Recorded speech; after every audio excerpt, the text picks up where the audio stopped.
Voilà, deuxième partie dans le cadre de Quantique Planet sur Immedia de ce livre. Nicolas Trub, TRU-B, ma retraite à 29 ans, un précis de création d'entreprise à l'usage du salarié aux éditions Michalon. Nicolas, nous en étions justement au stagiaire et le fait de se confronter à la réalité. Qu'est-ce qu'une bonne idée ? Alors, j'ai l'habitude de dire que il n'y a pas a priori de bonne ou de mauvaise idée. En revanche, il y a des idées qui ont été testées et d'autres qui ne l'ont pas été. Et je crois que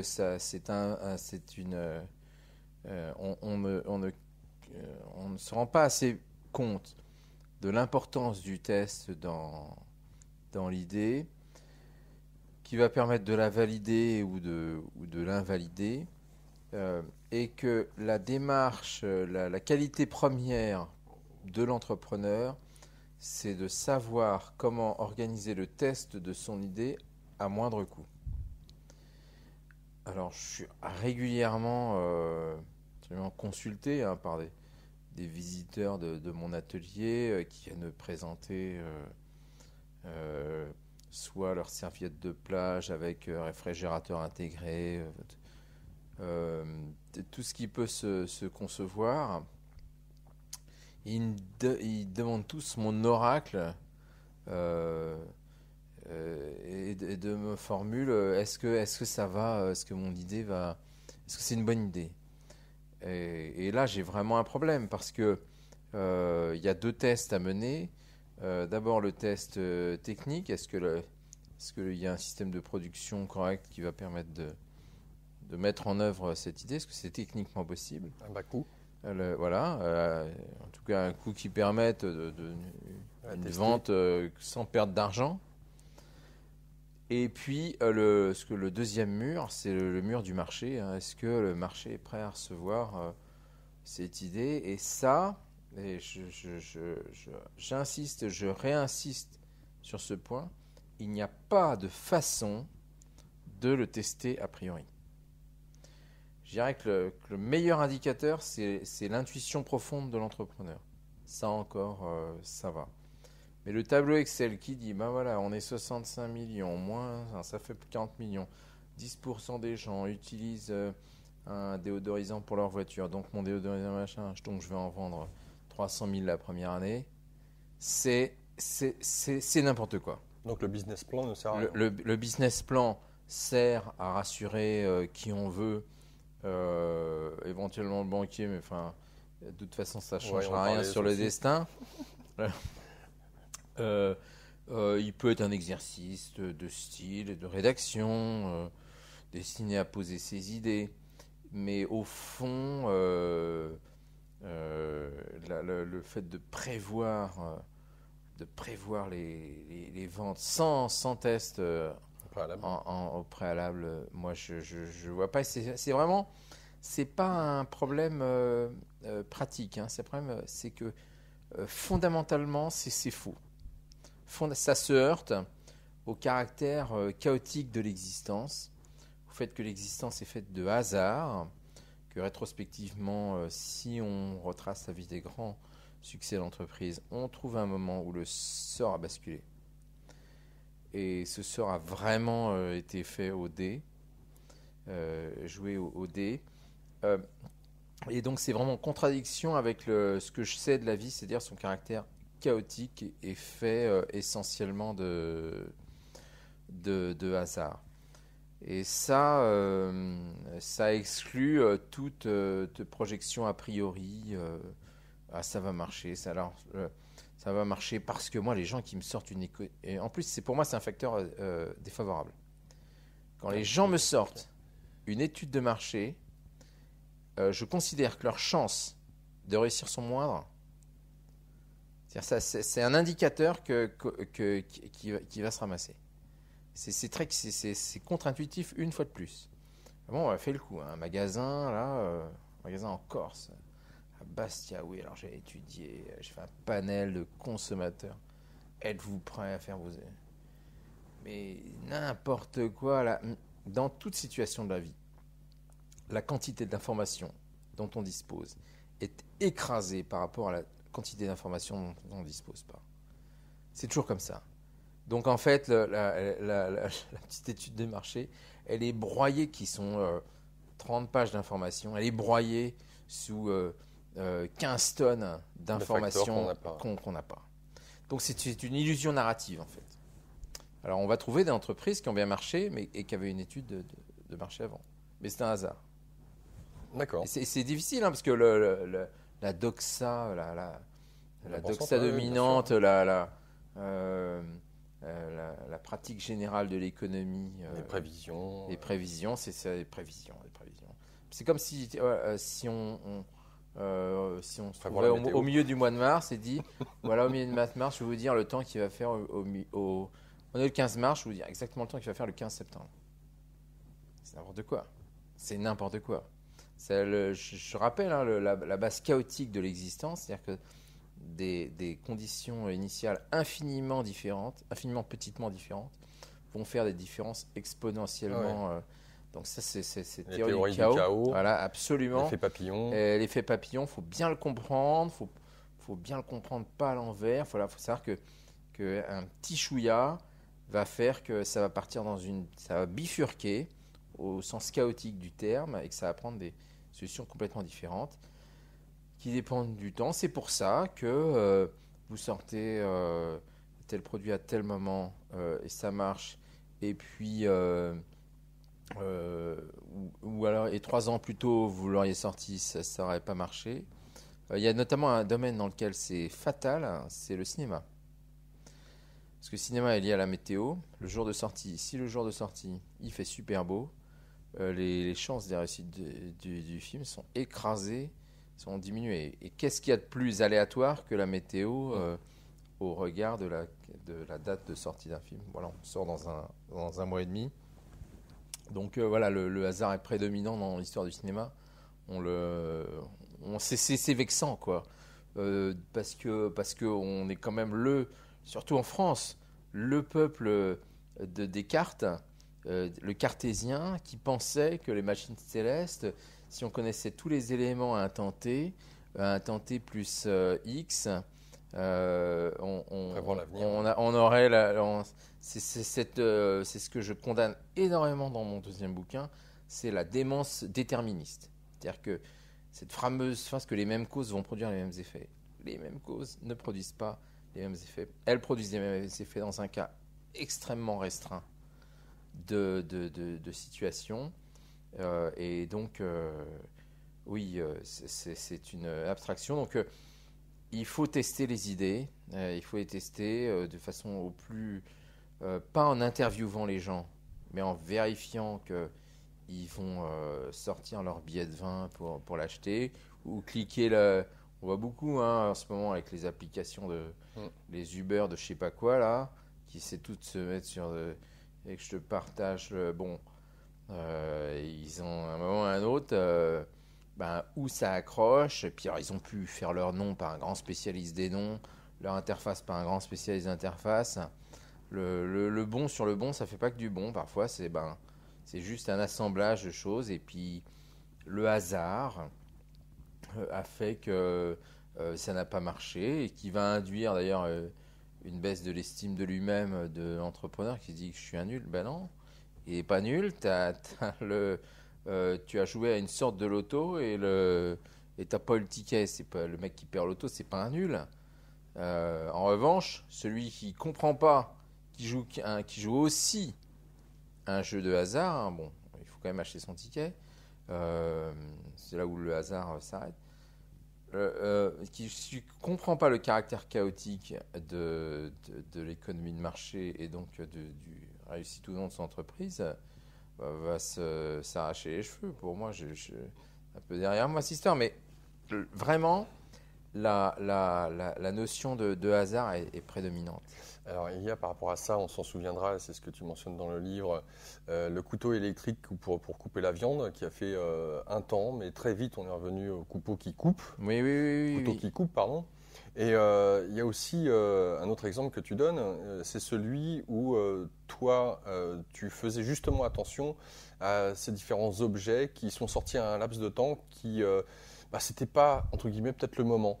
Mais ces objets, parce qu'ils t'ont plu, tu y as cru. Et alors, je sais plus quelle boutique, c'est pas tant une boutique sur Paris qui présente des objets de design, qui t'ont dit non un nombre de fois incalculable. Et 15 ans après, enfin, ils t'ouvrent les portes. Oui, hein,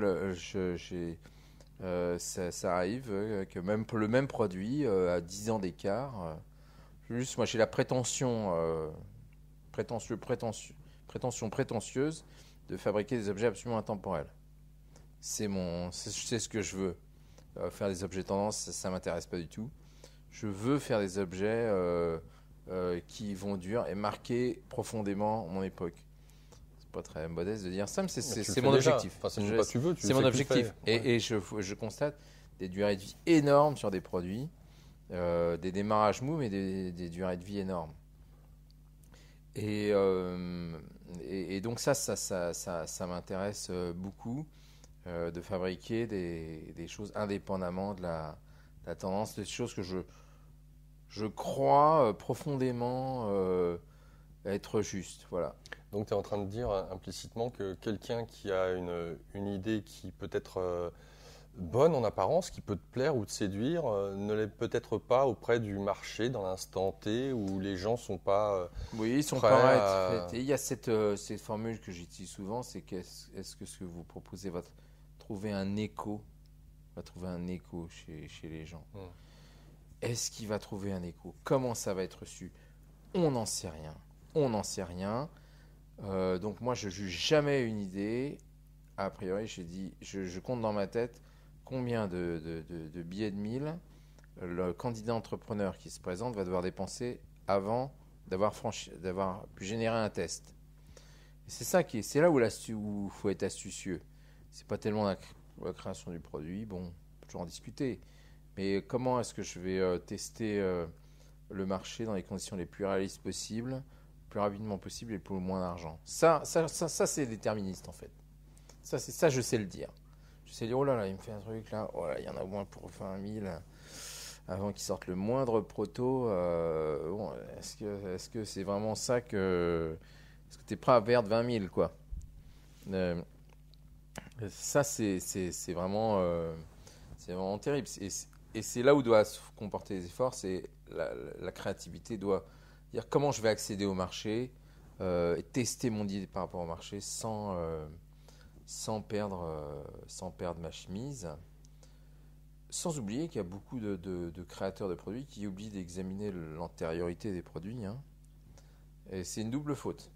De pas, en plus, maintenant, c'est inexcusable avec Google, par exemple, de ne pas chercher l'antériorité du produit. Ça paraît évident, hein, ce que je raconte. Mais il y a plein de gens, c'est moi qui leur fais, ça fait 3 mois qu'ils ruminent leur idée, c'est moi qui leur trouve sur Internet. C'est délirant. Alors moi, j'assimile ça à un point aveugle. C'est comme la nuit, tu regardes la nuit étalée au mois d'août, tu regardes une étoile et par un fonctionnement de l'œil, elle disparaît quand tu la regardes. Oui. C'est ce qu'on appelle ça le point aveugle. Et ben c'est en fait, il se forme un point aveugle. On a tellement pensé à son idée qu'on n'a même pas trouvé les bons mots pour taper dans le petit rectangle pour savoir si le concept existe ou pas. Et là, moi, j'ai des gens qui sont livides, quoi.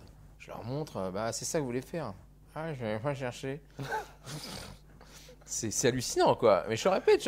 Et l'histoire se répète. Et à chaque fois, on me fait le coup. Oh non, je sais que ça n'existe pas. Et c'est bon, on est dans les années 70. On voit d'ailleurs maintenant rétrospectivement avec les archives du web qu'il y a des idées qui se sont développées parallèlement. C'est passionnant. Ouais. Le mec en Allemagne, pour peu qu'il passe pas par la base mondiale des brevets qui commençait à peu près à bouger encore, c'est passionnant. Et à contrario, c'est pas parce qu'une idée existe déjà qu'il faut dire ça a déjà été fait, je le prends pas. C'est pas ça que je veux dire. C'est que la culpabilité, c'est d'ignorer ce que ça a été fait. On peut ignorer pendant une journée, mais la deuxième journée, il faut regarder quoi. C'est parce que pour s'appuyer ce qui a été fait. Et d'ailleurs, moi je conseille, les gens ils disent, moi j'ai créé une idée, mais j'ai pas d'idée. Genre un conseil tout simple. Ils vont sur inpi.fr, l'Institut national de la propriété industrielle. Ils vont dans la base brevet. C'est gratuit, libre d'accès. Et regardent tous les brevets qui sont tombés dans le domaine public, y compris depuis les années 20. Hein. Et ils regardent. Et ils passent les pages. Et quand il y a un truc qui leur plaît et dont ils ont la certitude et la preuve qu'elle n'est pas rentrée sur le marché, ils peuvent prendre celle-là et ils la développent. Et ils auront peut-être un truc très bien. Voilà, ça c'est un bon conseil pour ceux qui pensent de ne pas avoir d'idée. Il y en a eu beaucoup qui n'ont pas eu leur chance. Reprenez-la une fois de plus. Soyez des entrepreneurs. Intéressez-vous à ce qui n'intéresse personne. Par exemple, les gigaoctets de bases de brevets abandonnés de désespoir par leur inventeur. Est-ce que tu fais des réunions au sein de Stylic Force? Alors, moi, j'ai des toutes petites équipes. Alors, j'ai une équipe qui fait le montage, qui ne sont pas mes collaborateurs, qui est une entreprise sous-traitante. J'aime bien les rencontrer, c'est l'avantage du local, c'est pas toujours possible. Mais je suis par exemple à l'atelier qui est à Palaiseau, j'y suis 2-3 fois par semaine. J'ai pas un grand goût pour la réunion. Les réunionites. Ouais, la réunionnite. Moi, je me souviens de réunions délirantes quand je travaillais dans les télécoms avec le client. Où j'en ai la certitude maintenant. Personne ne savait de quoi il parlait. Je le jure. Ni le client, ni le fournisseur. C'était une Direct de sourd. Ouais, il y a eu un sketch il n'y a pas longtemps entre un mec qui devait faire un triangle où ils avaient réussi à faire sous forme d'une métaphore montrer que dans une réunion où voilà, chacun défend un peu son point de vue, fait la grande gueule, mais personne n'y pige rien. Et donc là, ces réunions-là, bon, je les ai un peu, elles m'ont un peu dégoûté de faire des réunions. Je me sens pas très à l'aise. Quand il se fait que je suis dans une réunion d'une assoce quelconque, bon, je les évite quand même beaucoup. Ou je sais pas quoi. J'ai tendance à foutre le bordel, quoi, à raconter des blagues. Il y a une espèce de pesanteur dans la réunion qui me saoule, quoi, qui me saoule. J'ai un sentiment qu'il n'en sortira rien. J'ai peut-être tort, hein. Il y a sûrement des réunions qui servent à quelque chose, mais je crois vraiment qu'il faut que ce soit sous un terme un peu quelque chose d'un peu léger, quoi. Et je me souviens de trucs de dingue. Ouais. On va aborder un sujet qui n'est pas des moindres, c'est l'argent. Alors, très intéressant, là aussi, qu'est-ce que représente l'argent pour toi, Nicolas? Alors, l'argent est vis-à-vis alors, il y a vis-à-vis de moi, puis vis-à-vis de l'entrepreneur en général. Oui, je te limite avant de donner vraiment ta vision de ce qu'est l'argent. Quand tu nous dis au début du livre, de toute façon, être entrepreneur, ça vous guérit de tout. Sur le pouvoir et notamment sur l'argent. Quelle était ta vision de l'argent avant d'être là où tu en es aujourd'hui? Alors d'abord, dans mon expérience de salarié, ingénieur, j'ai considéré qu'il y avait une abstraction complète de l'argent. C'était juste un virement en fin de mois d'un montant à peu près constant, venant lui-même compenser des charges à peu près constantes et dégageant... une fois qu'on aura tout retiré, une certaine quantité d'argent libre qu'on peut effectivement dépenser.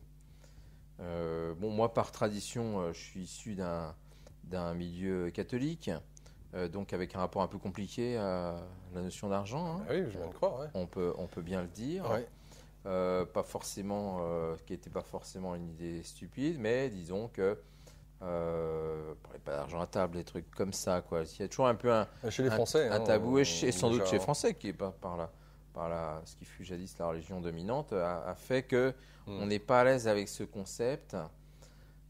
Et pourtant, dans la Bible, il faut rendre à César ce qu'il y a à César. Il y a quelques indices comme ça pour nous rendre un peu plus à l'aise. Je regrette. Je trouve que l'argent peut être quelque chose de très très sain. L'argent, c'est de la vraie liberté. L'argent, quand il est mérité, c'est même beau. Donc, je considère que l'argent a été un peu sali. C'est dommage. C'est parce que c'est une invention très intéressante. Je lis ça et là des histoires sur comment supprimer l'argent d'une société.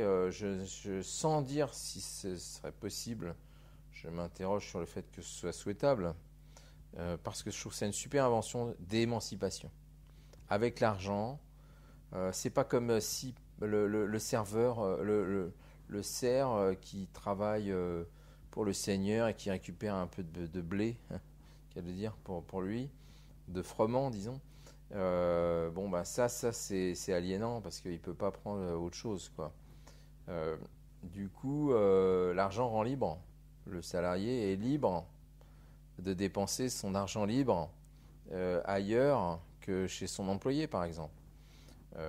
Ce qui différencie du péonnage. Le péonnage, c'est quand on a des gens qui habitent sur une exploitation, puis on échange leur habitation et puis ce qu'on leur donne à manger contre leur travail, ce qui est une forme d'esclavage. Ouais, sauvage aussi. Ouais. Voilà, c'est un peu ce concept-là. Non, l'argent, c'est vraiment c'est très noble, c'est quelque chose qui est bien correctement pensé et un vrai instrument d'émancipation.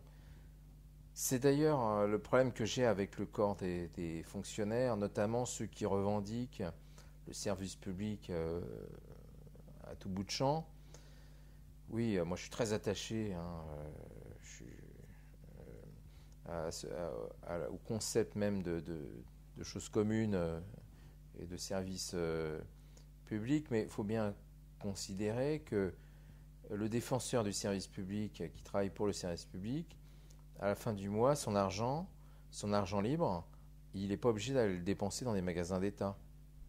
Pour leur faire la blague, les fonctionnaires, vous aimez vous voulez le service public vraiment, vraiment, vraiment. Ok. On crée des supermarchés pour des économas, quoi. Après les économas. Puis non, Carrefour, Auchan, non, vous rigolez. C'est l'invention du diable. Vous allez à l'économat et on va sélectionner un certain nombre de marchandises essentielles que vous pourrez acheter avec l'argent public. Et ce qui fait que l'argent du service public que vous aurez gagné, vous le dépenserez dans le système public. Vous ne ferez pas fuir par le privé. Une curieuse fuite de capital. Donc ça, ce serait une idée super subversive à proposer aux défenseurs. Jusqu'où êtes-vous capable de défendre le service public? Est-ce que vous êtes capable de faire reboucler l'argent des fonds publics dans un système public? Et des trucs qui ne seraient pas tout à fait du libre choix, où le ministre de la fonction publique choisirait quelles sont la liste des marchandises disponibles, qui seraient évidemment des trucs produits localement, parce que c'est... Et donc, je pense qu'il y en a qui feraient carrément la gueule. Ouais. Et pourtant, qu'est-ce qui est plus logique? Défendons-le jusqu'au bout. Juste avant de nous dire ce qui est pour toi l'argent, même si on a l'occasion de saisir dans les grandes lignes, mais pour toi elle reflète 3 points. Comment est-ce que tu as évolué dans ton rapport à cela? J'entends par là, il y a des personnes qui m'entourent, et je peux me mettre dedans, qui ont été, entre guillemets, en guerre par rapport à un système, par rapport et quand je dis un système, c'est par rapport à l'énergie patriarcale, par exemple, que pour refléter la société, et de voir comment l'homme a mal usité justement de l'argent. Seulement, il y a une sorte de globi-boulga où il y a un fourre-tout général, et on peut être très bien créatif. On peut avoir vraiment être un entrepreneur dans le sens d'être capable de dégager des énergies phénoménales, de pouvoir vraiment consacrer du temps à faire ce que l'on aime. Et par contre, il y a cette culpabilité derrière à avoir un retour. Ou, comme tu le disais par rapport à la religion judéo-catholique, on culpabilise d'avoir de l'argent. C'est-à-dire qu'en France, on critique le patron, on critique entre guillemets les riches, Mais grosso modo, on aimerait bien être à sa place pour pouvoir se payer ce qu'on a envie de se payer. Mais sous faux prétexte de dire « Ah non, mais ça va à l'encontre de mes principes », mais en même temps, qui n'a pas envie de vivre, j'allais dire, ne serait-ce que convenablement, et c'est ce qui te caractérise, on va le voir par la suite justement, s'autoriser soi-même, à se dire « Je mérite ». À travers ce que je donne de mon temps, de mon énergie, de mes idées, je mérite d'avoir, entre guillemets, un salaire où derrière, à l'aune de ce que j'y mets, je me l'autorise, en fait. Je le vaux bien. Et quand bien même on est entrepreneur, au regard de ce que tu viens de dire, je ne sais pas si tu en as rencontré beaucoup, mais des personnes qui étaient dans cette situation et qui n'étaient pas dans la capacité ou la possibilité d'être dans cette estime d'eux-mêmes pour accueillir, recevoir, se donner cet argent. C'est exact. Moi, le concept d'argent mérité, c'est vraiment ma came. J'ai été élevé là-dedans. Le mérite, le mérite, le mérite. C'est vraiment mon carburant. Je trouve que l'argent que j'extirpe aux ce que j'appelle les entrailles du marché, quoi, le truc que j'ai réussi à vendre aujourd'hui, là, qui va faire que ça va accumuler un peu de chiffre d'affaires, puis je vais pouvoir me tirer mon petit salaire, quoi. Je trouve qu'il a vraiment, c'est magnifique, quoi. C'est vraiment c'est de l'argent riche. J'oppose argent riche et argent pauvre. Ça a toujours été le cas? J'ai évolué dans cette, parce que bon, quand on est enfant, l'argent il vient principalement de ses parents, mais encore moi, c'était on n'avait pas trop d'argent de poche, il fallait un peu bosser. Allez, ce tas de bois, c'est 10 balles. Voilà, trimer, la notion de trimer ouais, pour gagner trimer, l'argent. le plaisir de ce qui est mérité, quoi. Il y a un certain nombre de choses qui sont gratuites, mais très peu de choses sont gratuites. Et ce qui n'est pas gratuit n'est pas gratuit. Les théoriciens du libéralisme américain disent There is no such thing like a free lunch. Un déjeuner gratuit, ça n'existe pas. Et donc,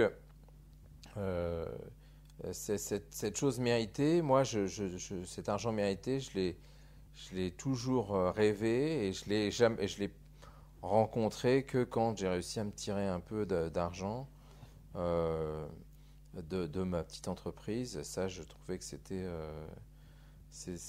vraiment génial. Au bout de combien de temps tu t'es versé ta première rémunération? Alors, en fait, dès que pendant les 2 premières années et demie, j'ai pas versé du tout de salaire, bon, donc je me moquais un peu parce que j'avais mon salaire d'ingénieur qui continuait de tomber. Et puis, quand j'ai eu 29 ans et que j'ai pris ma vraie retraite, là, j'ai commencé à me verser quelque chose qui ressemble à un SMIC.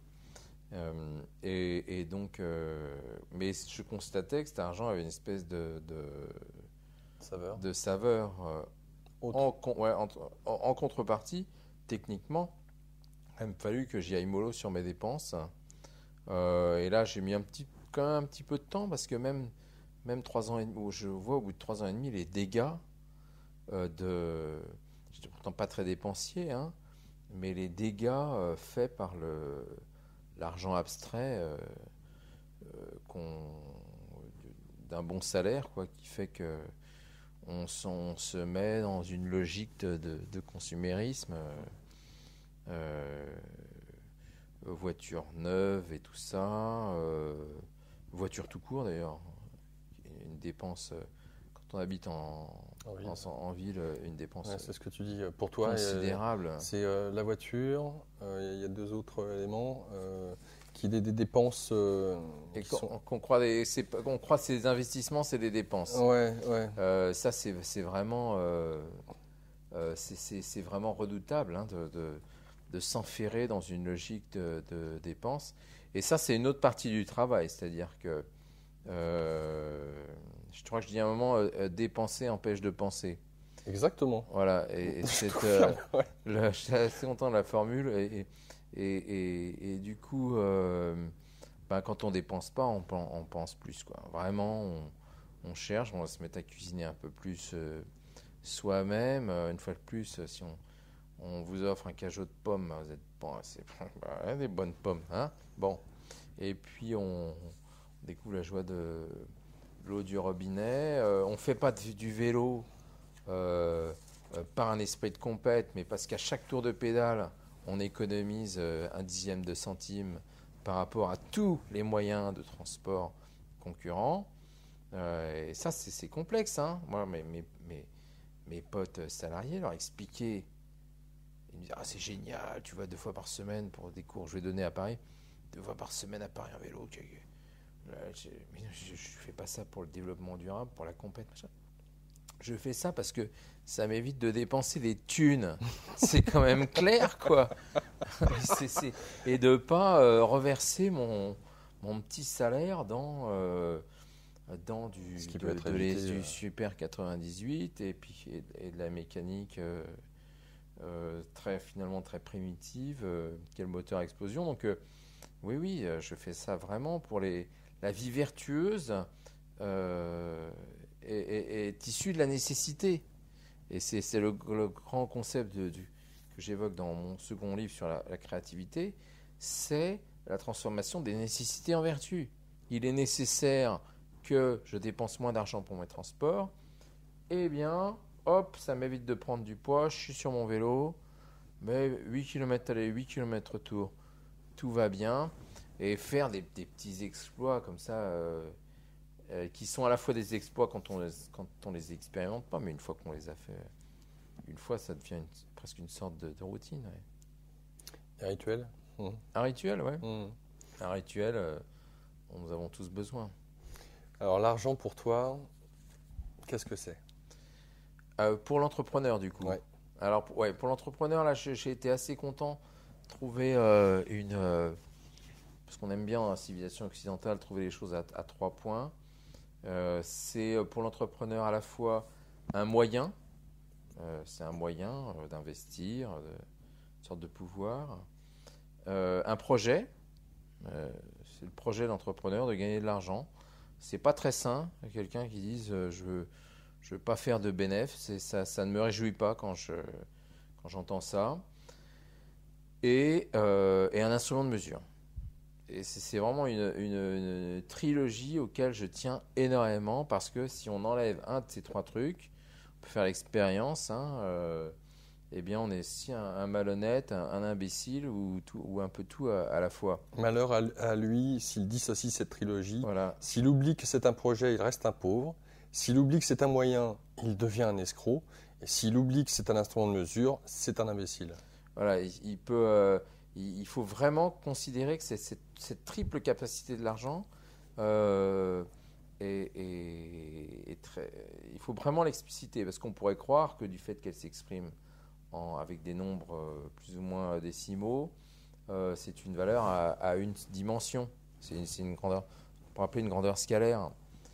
Et ben non, ça se projette sur ces trois axes. Ouais. Ouais, et donc on éclate quelque chose qui a une dimension, prend 3 dimensions. Ça, c'est très surprenant quand on y réfléchit.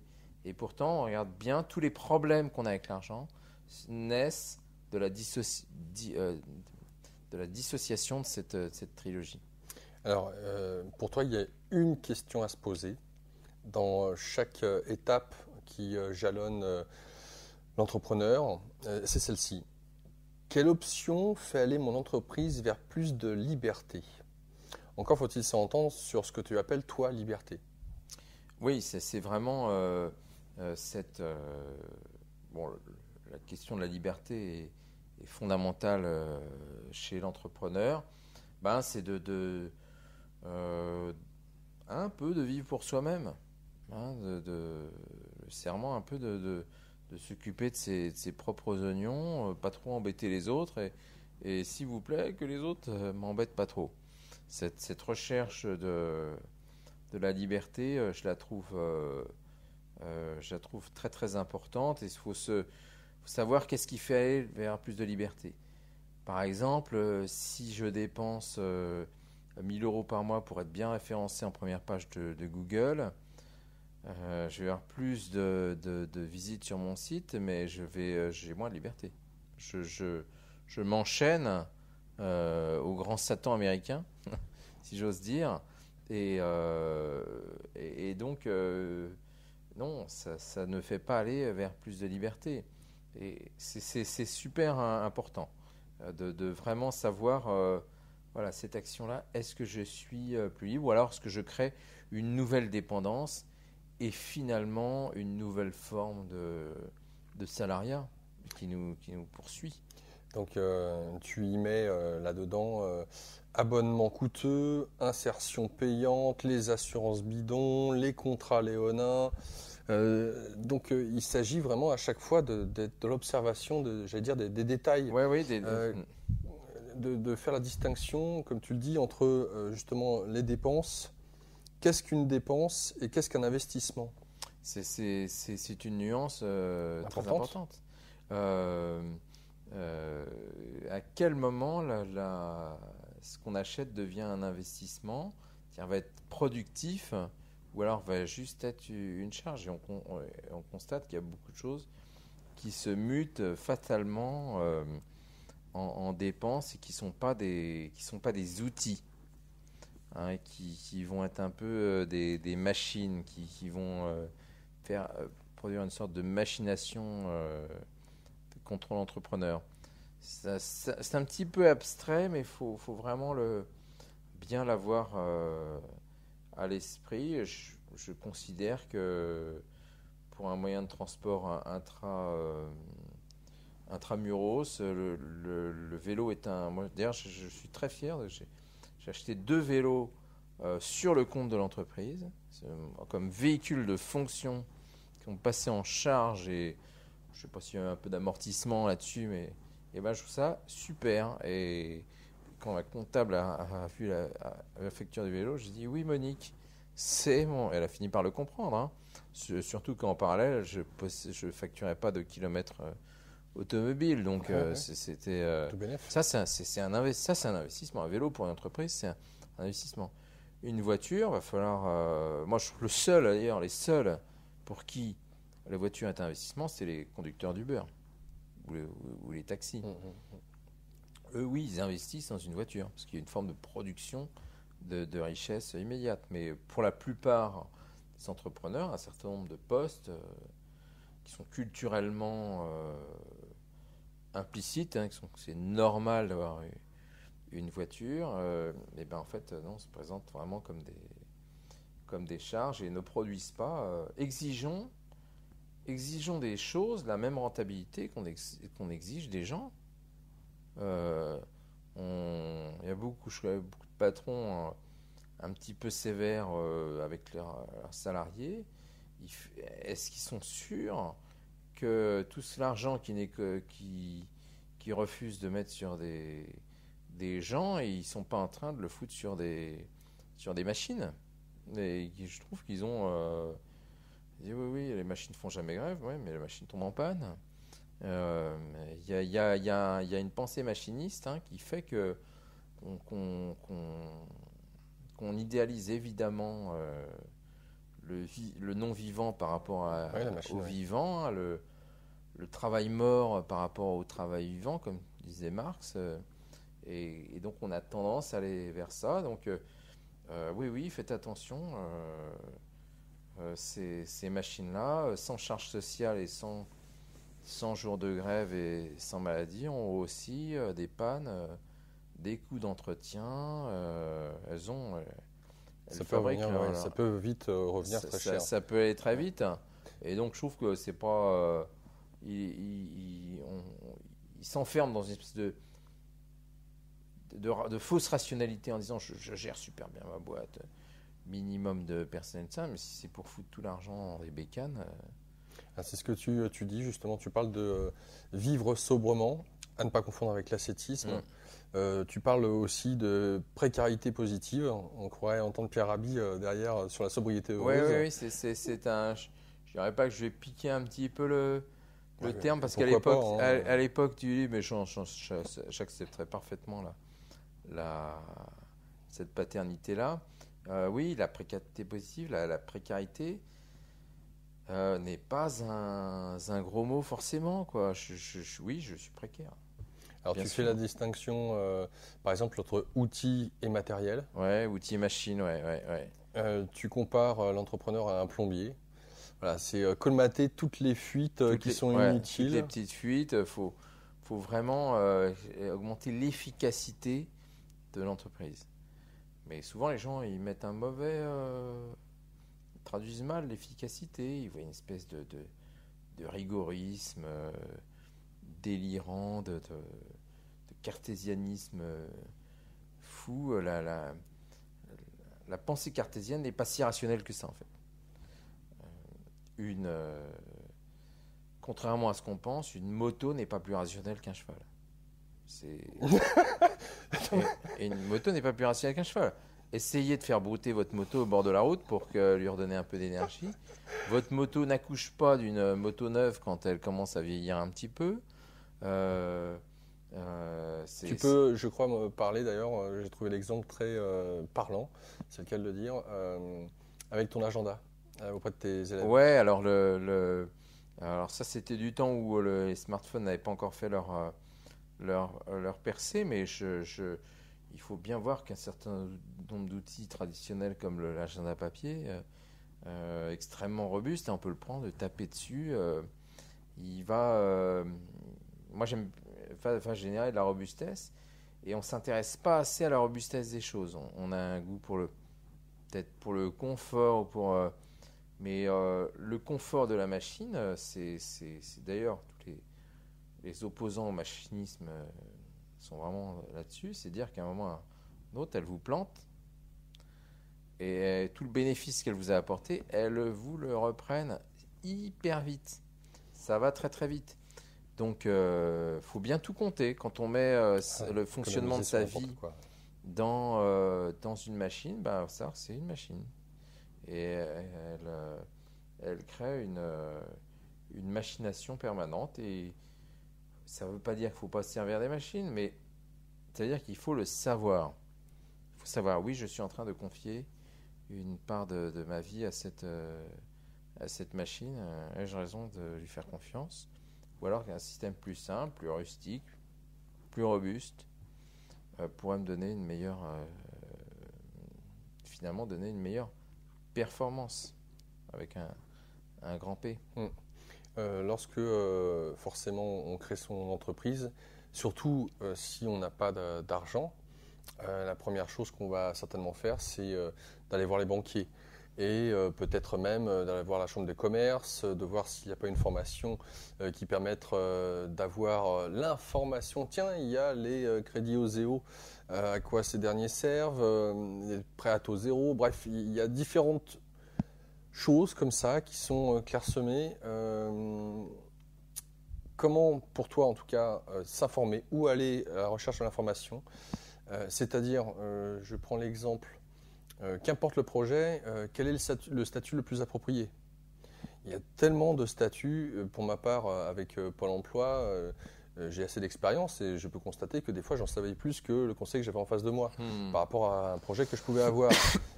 Et c'est vrai que c'est une jungle pour savoir le statut le plus adapté au projet que l'on souhaite. Donc vers qui se tourner? Et pareil pour, encore une fois, l'argent, puisqu'on parle de l'argent, vers qui se tourner quand on a des idées mais qu'on n'a pas de moyens? Alors,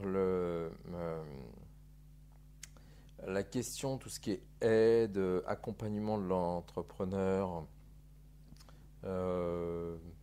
banque publique d'investissement, enfin, change de nom tous les 3 ans, donc je préfère pas trop passer de temps à le retenir. C'est pas mon truc, on l'aura compris. J'en parle pas mal dans le bouquin. Alors pourquoi? D'abord, c'est une prétention énorme de l'État, et Dieu sait que je suis pour un État existant et souverain, de vouloir interférer dans les affaires économiques, ce que j'appelle du colbertisme ranci.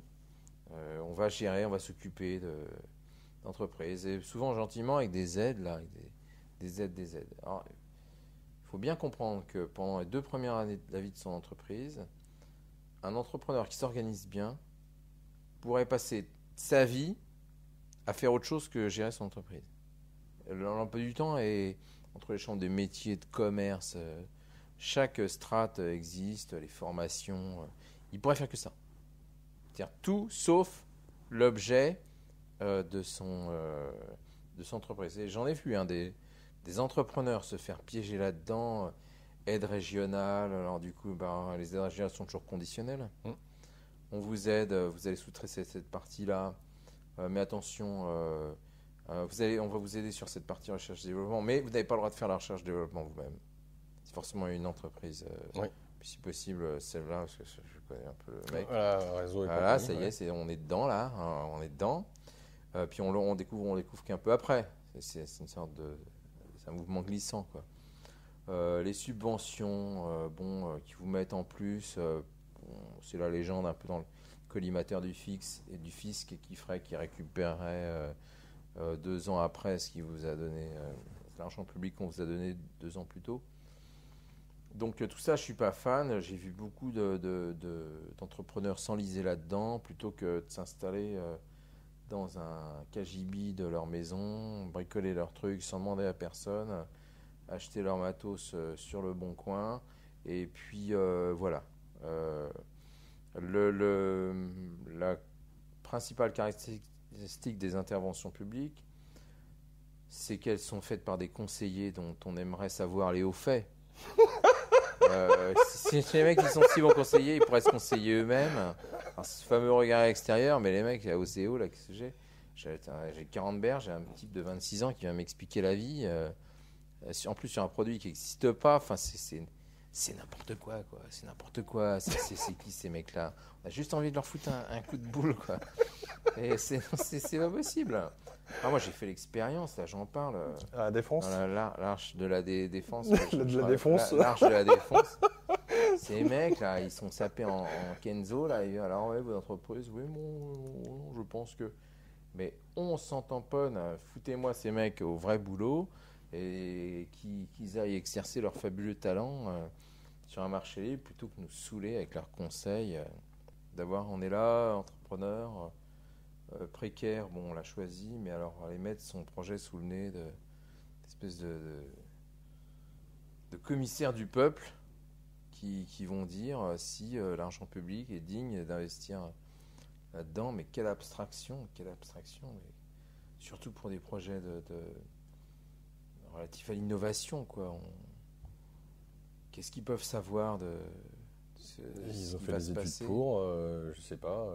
Qu'est-ce qu'ils auraient dit en 2004 si Zuckerberg était arrivé à dire je vais faire un réseau social? Ils disaient écoutez, on a déjà fait ça avec Multimania et puis ça marche et pas, MySpace, ça décolle pas, non, Zuckerberg. Non. On ne peut pas prédire l'avenir, donc s'il n'y a pas de le faire, qui donne des conseils techniques à moindre coût, mais là, la dernière offre que j'ai eue, c'est une formation pour apprendre à récupérer les aides européennes. On vous vend 2 jours de formation, 2 jours, passez 2 jours de votre temps, non pas à récupérer les aides européennes, mais à vous former sur la récupération des aides européennes. Et à un moment ou à un autre, il y aura des aides pour assister à la formation pour récupérer les aides européennes. Mais qu'est-ce que c'est que ce bazar? Il n'y a personne de sain d'esprit qui pourrait cautionner un truc pareil. Et pourtant, ça se passe tous les jours. Alors, depuis que j'ai commencé, ça c'est beaucoup... j'en ai vu quand même quelques tranches du millefeuille disparaître. Mais c'est un tabou. Parce que quelqu'un qui va retirer une aide va dire « Ah là, on ne veut plus aider les entreprises ». Mais non, on ne les aide pas du tout. L'entreprise, ça ne fonctionne pas comme ça. Que le ministre aille taper sur l'épaule des entrepreneurs à Las Vegas, c'est entièrement son rôle. Ça coûte juste son billet d'avion. Et puis ça encourage, ça fait plaisir, ça montre que la République est derrière nous. Ouais, ok, ça c'est bon, c'est pas cher. Qu'il ouvre, comme l'a fait Montebourg, tous les mercredis, premier mercredi du mois, le ministère aux entrepreneurs pour manger 2-3 cacahuètes en regardant quelques présentations de nouveaux... Ouais, ça va, ça c'est bon. Mais il faut s'arrêter là, quoi. Payer la moitié du billet pour aller vendre au Japon, mais qu'est-ce que c'est que ce souk? Je raconte d'ailleurs dans mon second livre le voyage à Los Angeles subventionné par la chambre des métiers, plus je sais pas quoi, puis cette espèce de consortium, quoi, ils se mettent d'accord pour où ils vous font miroiter, et puis payer la moitié du. Ils vous remboursent la moitié du billet, mais le billet c'est quasiment en première classe. Enfin. Et tenez, moi je vais y aller avec. Vous allez voir, donnez-moi le. Je m'en occupe, quoi. Je m'en occupe. Arrêtez avec vos manières de nabab. Et c'est comme ça et comme ça et comme ça. Donc, bon, moi, je m'en suis beaucoup servi pour bouffer gratos dans les cocktails. Hein, ce truc-là, voilà, c'est le plus utile. C'est qu'on n'a pas beaucoup à manger. L'entrepreneur n'a pas beaucoup pour se payer beaucoup de nourriture précieuse. Il va dans les. À la réception du Conseil général d'Île-de-France et puis il bouffe des macarons pour 4 mois. Et puis voilà. Mais le reste, le reste, on laisse tomber, quoi. Alors, est-ce qu'on va chercher l'info pour celui qui veut monter sa boîte auprès des banques? Alors, moi, je reproche pas. Une fois de plus, je reproche pas aux banquiers de ne pas prêter d'argent. Je ne reproche pas aux banquiers de ne pas prêter d'argent. C'est leur droit. T'as jamais eu affaire à un banquier, si? Si, pour ouvrir mon compte. Hein, puis j'ai réussi à négocier 2-3 trucs, mais je crois qu'il faut rien attendre de ce côté-là. Donc ce que je dis, je ne reproche pas de ne pas prêter d'argent. Par contre, ce qui est absolument scandaleux, c'est qu'ils fassent croire le contraire. Voilà. Ça, c'est dégueulasse. BNP Paribas aime les entrepreneurs. Société Générale, on est là pour vous aider. Crédit Mutuel, la banque à qui parler.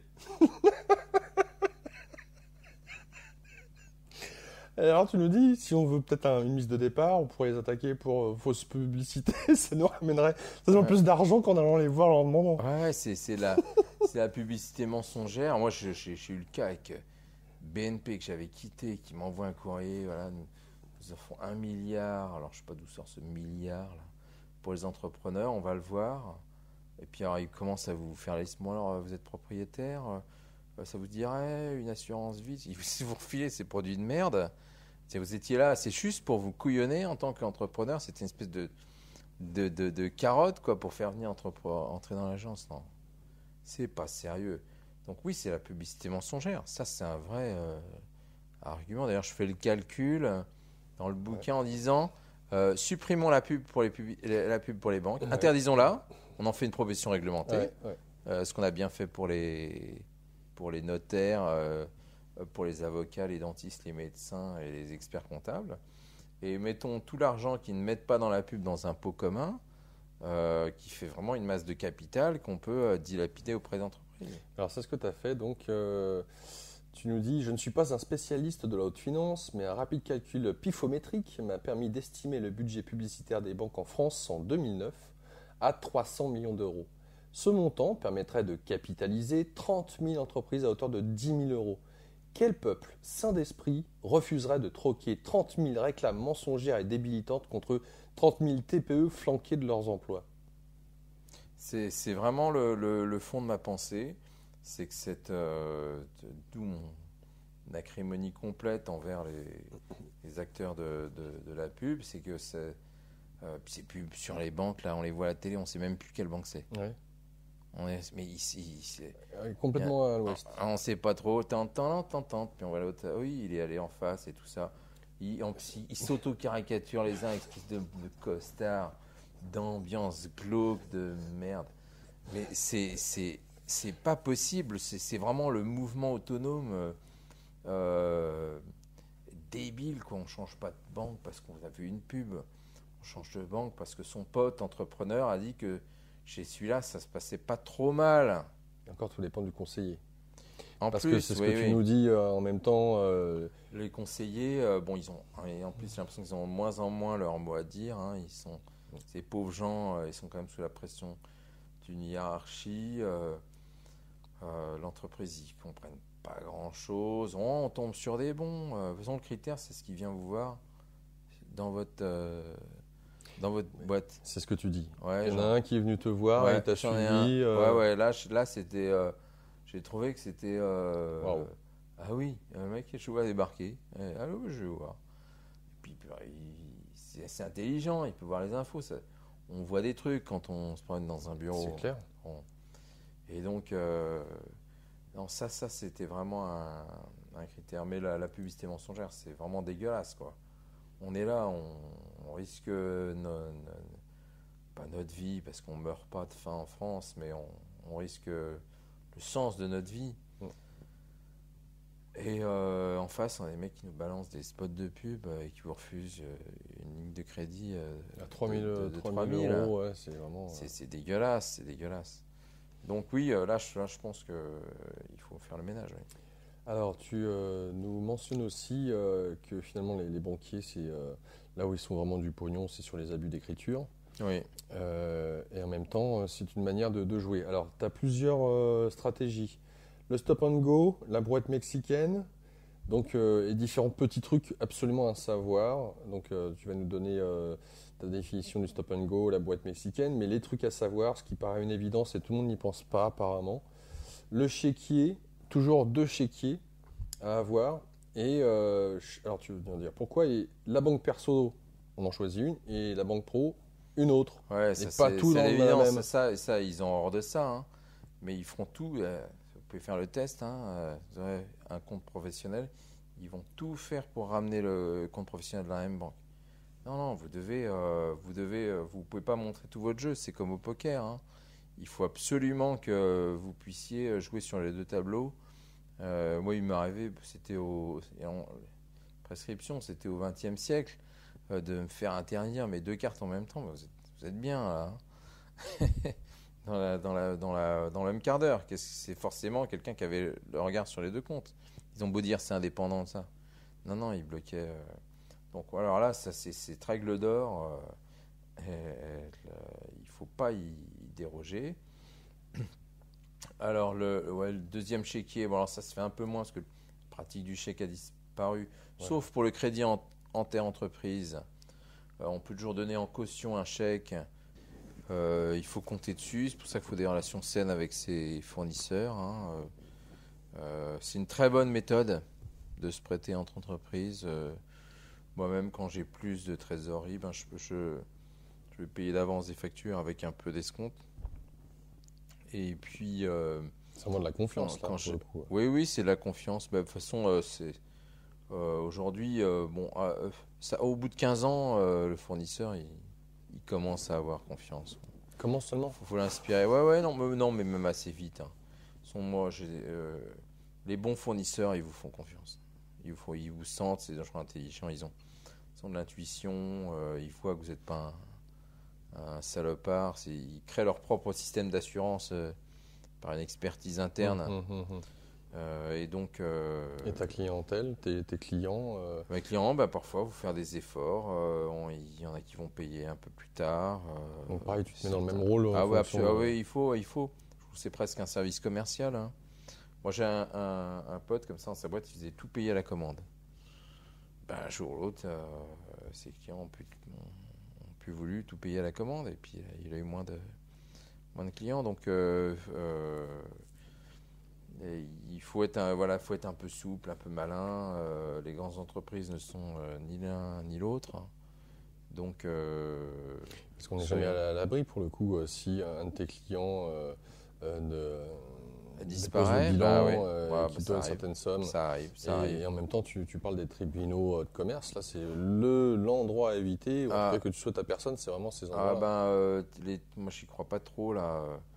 Quand l'entreprise est en liquidation pour récupérer son bien là, je conseille pas trop à ça, quoi. Ouais, c'est très compliqué de faire valoir ses droits. Donc non, il faut essayer de trouver d'autres garanties. Il faut être prudent, il faut surveiller, ouais, bien sûr. Mais le crédit entreprise est presque une forme de politesse vis-à-vis de ses clients. Évidemment, il y en a qui vont abuser de la politesse, comme toujours. Mais je crois qu'il faut... C'est presque une tradition qu'il faut savoir respecter. Le stop and go avec le banquier, c'est quoi le stop and go? Stop and go, alors c'est... si j'ai bien formulé cette fois, c'est que de temps à autre, par vague, les banques sont plus cool. puis sont moins cool. Donc il y a des moments où elles cherchent du client, donc elles vont un peu brader leur compte et faire des conditions bonnes. Donc ça, il faut regarder en fonction du temps. Ouais. Moi, je sais que j'ai un copain entrepreneur qui m'a dit, oh là là, en ce moment, la caisse d'épargne, ils cherchent des comptes d'entreprise, bon, hop. Et donc, j'ai pactisé avec eux. Et puis, peut-être qu'un jour, ce sera une autre. Mais voilà, il faut arriver à savoir le bon moment, les vagues. Ouais.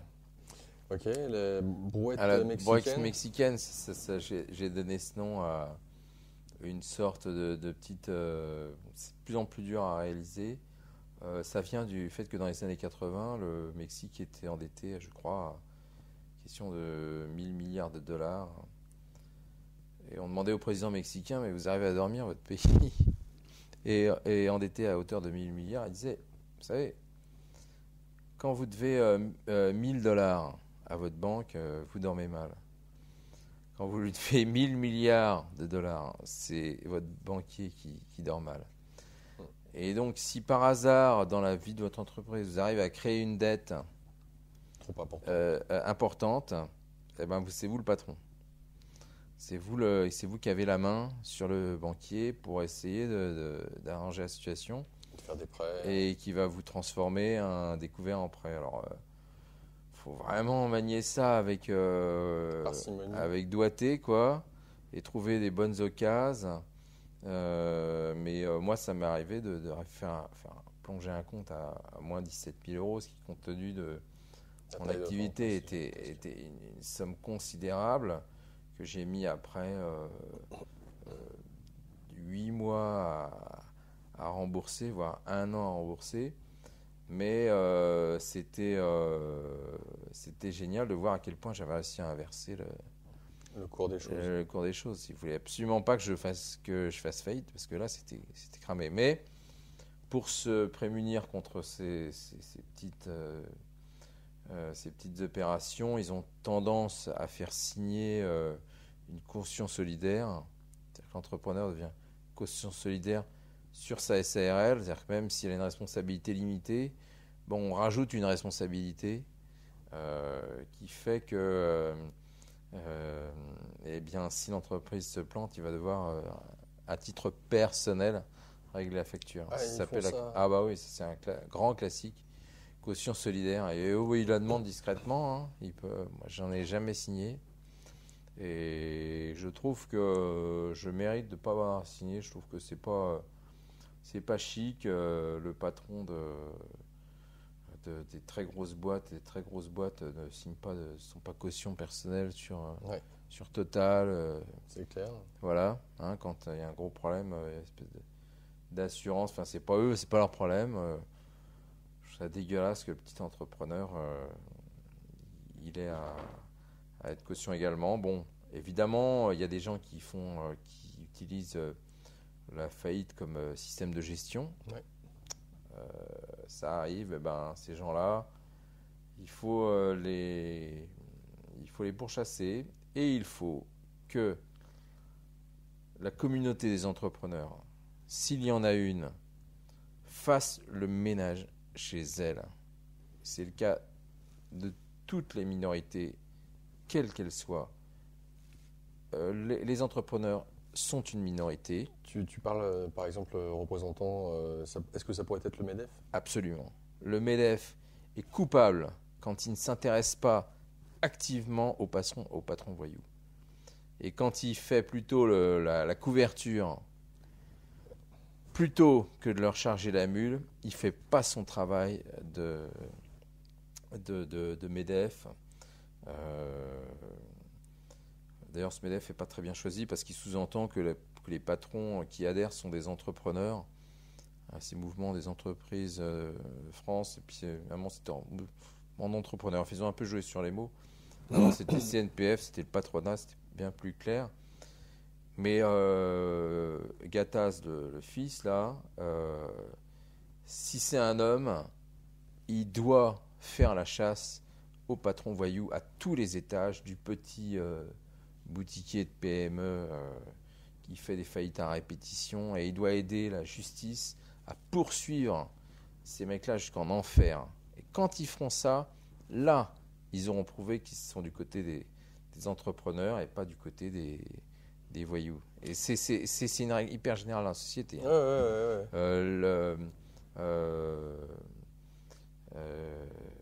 Prenons un exemple, les catholiques doivent combattre les extrémistes catholiques parce qu'ils font du mal au catholicisme. Toutes les minorités qui polluent, qui ne font pas respecter la loi dans leur camp doivent s'attendre à ce que la société se retourne contre eux. C'est une évidence historique, permanente, récurrente.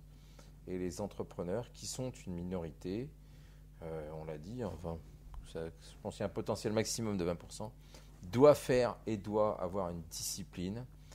Alors, on pourrait dire que c'est un ordre. Chez les médecins, il y a un ordre des médecins qui fait régler la loi. Je ne suis pas trop sûr que ça fonctionne, parce que sur ce que j'ai compris, l'ordre des avocats couvrait plus les avocats véreux qu'elle ne faisait. C'est pareil, si ceux qui sont à la tête, entre guillemets, qui sont censés sécuriser la profession, se retrouvent à être du sérail, du réseau, de machin. Voilà. C'est complètement anti-productif. Voilà, il faut que, comme toujours, hein, les minorités sachent faire le ménage chez elles. Sinon, le suffrage universel, le peuple se rebellera contre eux et doivent générer, chaque communauté doit générer son exemplarité, bien sûr. J'aimerais que tu nous dises un mot sur les statuts, parce que j'ai le sentiment, ça n'engage que moi, que créer son entreprise, si on n'a pas la bonne info, et pour avoir la bonne info, j'ai constaté qu'il faut poser la bonne question. Oui, les statuts n'ont pas une importance. Alors, il y a le statut juridique, le choix du statut juridique. Ouais. Moi, ma réponse, c'est le statut majoritaire en France. Pour une société, je ne parle pas de l'entrepreneur individuel qui va toujours travailler tout seul. C'est quelqu'un qui veut faire travailler d'autres gens. Eh bien, je crois que son statut, le statut roi et majoritaire, c'est le statut SARL. Et je trouve que c'est un bon petit statut. L'auto-entrepreneur, c'est intéressant parce que pour se lancer en tout cas, c'est rapide. Se confronter à la réalité. Oui, c'est rapide. Si c'est pour vendre son travail, mais une fois de plus, je trouve que vendre son propre travail, ça peut être une forme de salariat déguisé. Ça n'est pas créer une entreprise. C'est pas tout à fait pareil. L'entreprise, il y a une notion qu'on va être plusieurs, on va avoir des flux entrants, des flux sortants. C'est un peu une autre histoire.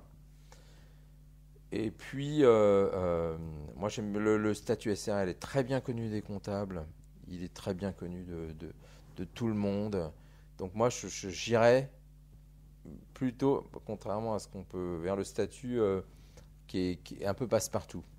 Et pas passer trop de temps sur cette affaire. Je te posais la question parce que tout à l'heure, à un moment donné, tu as parlé des coopératives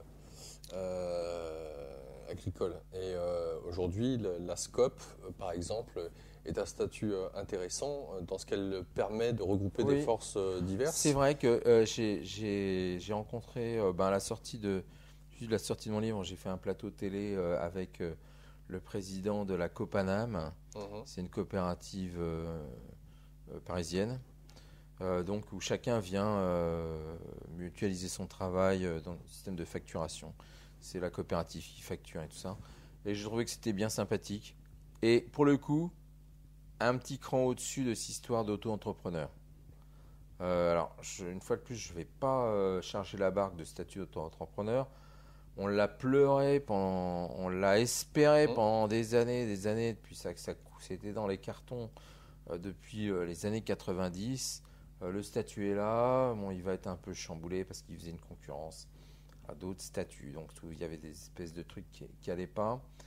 Mais la notion de coopérative, moi j'y suis assez attaché. Je trouve que les coopératives dans lesquelles on peut s'insérer, c'est pas mal du tout. Ouais. Par rapport au statut de la SARL, si tu avais à y redire quelque chose qui manquerait à rajouter, qui n'existe pas, ou à modifier.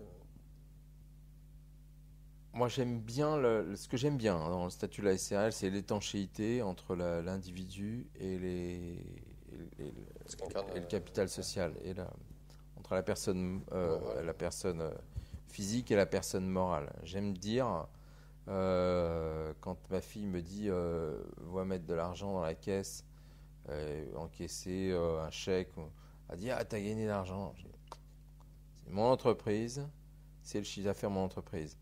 Et j'aime bien présenter ça comme quelque chose de séparé de moi. D'ailleurs, j'ai pas donné mon nom à mon entreprise. J'ai donné un nom à elle pour bien séparer, faire un objet indépendant qu'on peut peut-être revendre sans avoir à revendre son nom avec. Hein. Les mecs qui ont perdu leur nom comme ça, c'est pas drôle. Donc, j'aime bien ce concept. C'est l'objet minimal c'est la personne physique. Il y a peut-être il y a le URL qui est une SARL à un seul actionnaire, donc c'est un petit peu biaisé. L'entreprise individuelle, déjà, il y a une confusion de patrimoine. Donc, je trouve que c'est le statut minimal où l'entreprise est un objet, est une personne morale séparée. J'aime bien cette idée. On peut la céder, Voilà, c'est un objet séparé et ça me plaît bien. Donc, c'est cette vertu de statut minimum qui m'intéresse. Donc, tu retoucherais Ouais, non, moi j'ai bien. Bon, il y a la SAS. Alors, la SAS, on peut mettre un peu plus ce qu'on veut dans les statuts. Mais bon, je pense que c'est pour après, quoi. C'est pour après. Je connais plein d'SAS qui ont des chiffres d'affaires minables. Et comme ils ont pu mettre ce qu'ils voulaient dans les statuts, ils ont mis un peu n'importe quoi. Et ça les plombe également. Donc, bon, laissons un peu ça aux grosses boutiques. Moi, je suis pour prendre un statut qui est pratique sur étagère. Alors, pas pour les dates de début et de fin d'exercice, prendre ce qu'il y a de plus simple. Prendre ce qu'il y a de plus simple et de plus banal, quoi. C'est pas parce que vos statuts sont extraordinaires que l'entreprise sera extraordinaire. J'ai un peu une notion de banal extra. Ouais, j'entends ce que tu veux dire, mais en même temps, c'est comment en fonction des billes de départ, parce que là, on l'a vu au début, tu as mis un capital de 50 000 francs à l'époque, c'était obligatoire. Maintenant, c'est 1 euro. Depuis que la SARL a 1 euro. Okay. Voilà, cette objection du capital est élevée. Si on ne se paye pas tout de suite, on ne va pas payer tout de suite d'URSSAF. Il y a un truc qui est vraiment génial, c'est qu'on peut enfin être chômeur avec des droits, une allocation chômage et gérer une SARL. Quand j'ai commencé dans les années 90, c'était du pénal, ça. Le mec, il crée sa boîte alors qu'il n'y a rien de plus logique, quelle est la fonction la plus noble pour les allocations chômage, de permettre aux futurs entrepreneurs de bouffer pendant 1 an en finissant ses droits pendant qu'ils n'en savent pas. S'il y a bien une justification, s'il y a un truc à aller dire aux Américains pour qu'ils installent une allocation chômage sérieuse aux États-Unis, c'est cette histoire. Donc, il y aurait d'autres raisons à leur donner, mais celle-là, elle est vraiment chouette, quoi. Donc, une fois de plus, la vraie complexité, c'est pas l'administratif. La vraie complexité, c'est vraiment quand tu as commencé à 27 ans, 29 ans quand tu t'es lancé, tu as l'idée d'avoir affaire à l'URSSAF. Je suis plus tard ce que c'était. Hein. Mais non, mais je sais pas, on te demande pas de payer avant même que tu aies réussi à avoir de la clientèle parce que tu as mis SARL direct. Un petit peu, mais pas tant que ça. Il y a beaucoup de charges, il n'y a pas de salaire. Tout est beaucoup rattaché, les charges fixes sont beaucoup rattachées au salaire. Maintenant, de plein droit, on peut la domicilier à son domicile, ad vitam aeternam. C'était pas le cas avant, c'était 2 ans, c'est passé à 5 ans. J'ai longtemps été dans l'illégalité jusqu'à la loi m'a rattrapé en fait. C'est intéressant de voir que... Tu avais commencé chez toi. J'avais commencé chez moi et c'était 11 ans pendant chez moi. Alors qu'en fait, au bout de 3 ans, j'aurais dû prendre une espèce d'adresse de domiciliation ou avoir mon local tout de suite, ce qui était hors de question. Donc voilà, maintenant ça s'est beaucoup arrangé. Je crois que c'est plus trop le sujet en fait, vraiment. Le sujet, c'est qu'est-ce qui va faire que les gens vont acheter mon produit. Puis on n'est pas obligé de créer la boîte tout de suite. Il y a plein de façons de créer avec ces petites économies, mettre tout au point quoi, et démarrer l'entreprise quand on peut plus faire autrement. Quand ils vous demandent une facture quoi. C'est ça qui est important. C'est pas dire je vais créer la boîte, puis après je verrai bien ce que j'y mets. Non, faut tout créer hors boîte, et puis quand c'est bon, quand on peut plus faire autrement, il faut partir dans les statuts. La première facture. Ouais. Même si tu n'as pas déjà le réseut potentiel qui te permette d'avoir une clientèle. Faut avoir déjà avoir fait tout. Faut avoir tout fait ce qu'on peut faire avant de lancer la boîte, parce qu'évidemment, si on fait pas ça compte soi-même, il y a des frais de comptabilité. Il y a forcément des petits frais, et puis des frais de dépôt de dossier. Donc, faut vraiment le faire quand on sait qu'on a on a le stock de marchandises. Puis c'est très souple, un SRL, on peut acheter sur ses fonds propres, par exemple, faire des frais de développement, puis on les retransfère dans l'entreprise en création. Tout ça, c'est absolument prévu, légal, blindé, en annexe au avec tout ça, on n'a quand même pas vu comment obtenir de l'argent si j'ai les idées et que j'ai pas l'argent, puisqu'on parlait des banquiers, c'est une chose. Oui. Tu as fait un nom, j'ai halluciné. Dans ton coin, ta région, en Ile-de-France, tu as compté pas moins de 478 aides à la création d'entreprises. Il y avait un site, je ne sais pas s'il existe toujours, on donne son adresse, il fait la liste des aides auxquelles on est... Bon, il y a des cas, si on est handicapé, mais il y a tout là-dedans. Mais j'ai trouvé que c'était un chiffre délirant. Ça a dû se tasser un peu, parce qu'ils ont dû faire un peu le ménage grâce à la crise et l'assèchement de certaines finances publiques. On a pu se calmer un peu, mais ça pourrait être un job à plein temps. Chasseur de primes. Alors quel conseil tu donneras à ceux qui veulent se lancer et qui n'ont pas les moyens financiers? Alors, je sais pas, adaptez votre projet moi, je prends toujours le truc à l'envers. Il y a des gens qui s'émerveillent parce que j'ai mes produits qui tiennent absolument dans des boîtes en carton, des boîtages en carton qui pourtant sont des boîtages standards.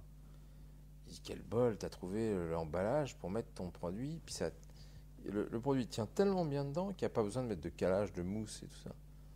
Je dis mais vous plaisantez. J'ai acheté la boîte et j'ai conçu le produit qui rentre dedans. Et ça paraît une idée complètement folle quoi. Même les designers diplômés, ils n'ont jamais entendu ça. Et pourtant, c'est ce que je fais. Donc, je trouve qu'il faut prendre le problème à l'envers. J'ai pas de thunes. Quelles sont parmi les idées que je peux avoir celles que je pourrais développer sans me ruiner? C'est à l'envers qu'il faut voir le truc. Là, les gens, ils viennent me voir avec des produits, ils ont des protos, ils n'ont jamais été voir les usines de production, ils ont rien du tout quoi. Pour créer un produit, je vais d'abord voir une usine de production, peut-être 1 ou 2 ans après, je dis je vais leur faire ça. Je fais des visites préventives, j'en raconte une là, dans mon deuxième bouquin sur la visite d'un fabricant de fils de ressort. Et je crois que je l'ai fait cette visite en 2013 ou 2014. Je crois que j'ai commencé à avoir l'idée de ce que je pourrais en faire la semaine dernière. Donc voilà, faut prendre le truc à l'envers. Quels sont mes possibles? Quels sont mes possibles? Mes moyens? Parce que quelqu'un, il n'y a pas que l'argent. Imaginez que quelqu'un ait pas d'argent mais un énorme hangar. Ça a une valeur, ça. Il y a peut-être des choses qu'il peut faire que même quelqu'un qui aurait de l'argent et pas de place pourrait pas faire, parce que Qu'est-ce que j'ai? L'inventaire. Qu'est-ce que j'ai?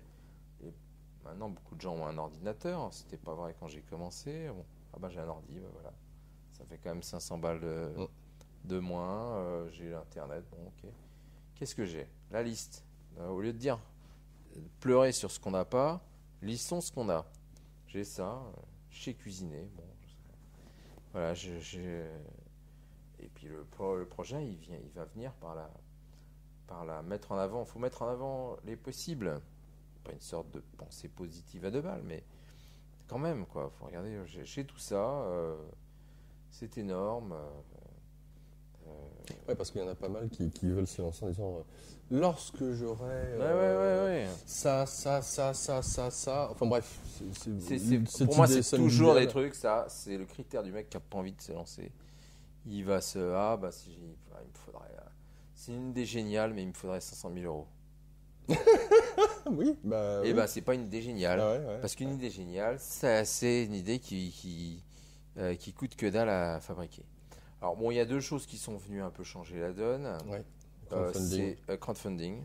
Je crois que j'ai raté le coche dans le bouquin. Je sais même pas si le mot est prononcé. Non. Mais à l'époque, il y avait tout juste My Major Company en France. Donc voilà, s'il y a peut-être D'ailleurs, je vais peut-être écrire le livre Ma retraite à 29 ans et demi, et où je ferai les corrections pour le mettre à jour. Et du coup, ça, il y a le crowdfunding et le phénomène Fab Lab. Ça, c'est bon. On peut s'installer, avoir un bureau avec du matos. C'est vrai. C'est sacrément, c'est sacrément bien. Avec chacun leurs limites. Moi, mon vrai Fab Lab, c'est une fois de plus, c'est les usines. Je vais voir les usines et c'est celui qui est capable de me faire le proto qui pourra faire la prod. Parce que le problème du Fab Lab, c'est qu'on peut faire des protos, protos au sens large, du logiciel. Oui, imprimante 3D. Mais une fois qu'on a le truc, le problème reste entier, quoi. Comment je vais le projeter dans le monde industriel? Ça, pour moi, c'est un peu la limite du Fab Lab. J'adore les outils, mais on croule sous les moyens, mais après, il n'y a pas la queue d'une possibilité de production en série. Il faut tout recommencer le boulot à partir du moment où on a le proto. Ça c'est embêtant. L'autre. Est-ce que tu ne crois pas justement que l'imprimante 3D, le fait que tout à chacun puisse avoir ça demain, est-ce que ça ne va pas révolutionner toi qui es dans le design? C'est ce qu'on dit. Moi, je n'ai jamais commandé de proto en 3D. J'ai des collaborateurs proches, des confrères très proches qui en ont fait, mais je vois que conformément à la phrase de je sais pas qui, tout est possible mais tout n'est pas utile. C'est-à-dire qu'ils vont arriver à faire un truc, une forme qui dit papa-maman, mais en fait c'est un que dalle, et puis c'est pas ça qui va vaincre le mur ni de la technique ni du marché. C'est valable dans certains cas. Bon, donc faut vraiment regarder ça avec recul. Ouais, moi ça fait 3 ans que je cherche un produit à faire avec le 3D. J'ai peut-être commencé à avoir des idées, mais l'idée c'est qu'il faut une forme très complexe et minuscule, et avec beaucoup de valeur. Donc quelque chose qui fasse le bout de doigt, qui soit super utile, donc un peu de matière, peu de temps de production et beaucoup de valeur. Donc, qu'est-ce qui. C'est de la devinette, quoi. Qu'est-ce qui pèse 1 gramme de plastique? Il faut arriver à vendre son gramme de plastique 10 €. Et que ce soit. Voilà. Et ça, c'est l'équation de la rentabilité du 3D viendrait de là. Donc, je suis en train de résoudre la question et j'y suis toujours. Donc, ça, il y a un peu cette petite illusion. C'est-à-dire, on fout plein de moyens, alors que les bonnes idées viennent. Comme elles sont venues d'ailleurs, pour ce qui est du design, dans l'école du Bauhaus de Gropius à Weimar en 1920, il donnait à ses élèves des ciseaux, de la colle et du papier. Il dit, faites-moi des meubles et des presses purées avec ça. Et si vous n'arrivez pas à le faire avec du papier, la colle et les ciseaux, c'est que votre idée, elle n'est pas bonne. Donc l'essence du design, c'était de faire du 3D avec du 2D et pas du tout de je sais pas quoi, de trucs hyper complexes. C'était super donc basique. Tu ramènes tout le temps à revenir au basique avec ce qu'on a. Ouais, back to basics. Faire du 3D avec du 2D, c'est l'origami en gros. Hein. C'est imbattable. C'est imbattable. Si je prends cette feuille de papier et que j'en fais un bateau, la feuille de papier coûte 5 € divisé par 500, ça fait 50 centimes divisé par 50, ça fait 1 centime. 5000, ouais, c'est ça, ouais. On est préparé à 1 centime la feuille. Une fois qu'elle est mise sous forme de volume de bateau, elle vaut peut-être 10 centimes. Et ben voilà, ça vaut presque 10 centimes, un truc bien plié. Bon, voilà, on a généré de la richesse. Quand on fait du 3D avec 2D, on est le roi du monde. C'est con, hein. Nicolas Trub, ma retraite à 29 ans avec nous ce soir, ce jour.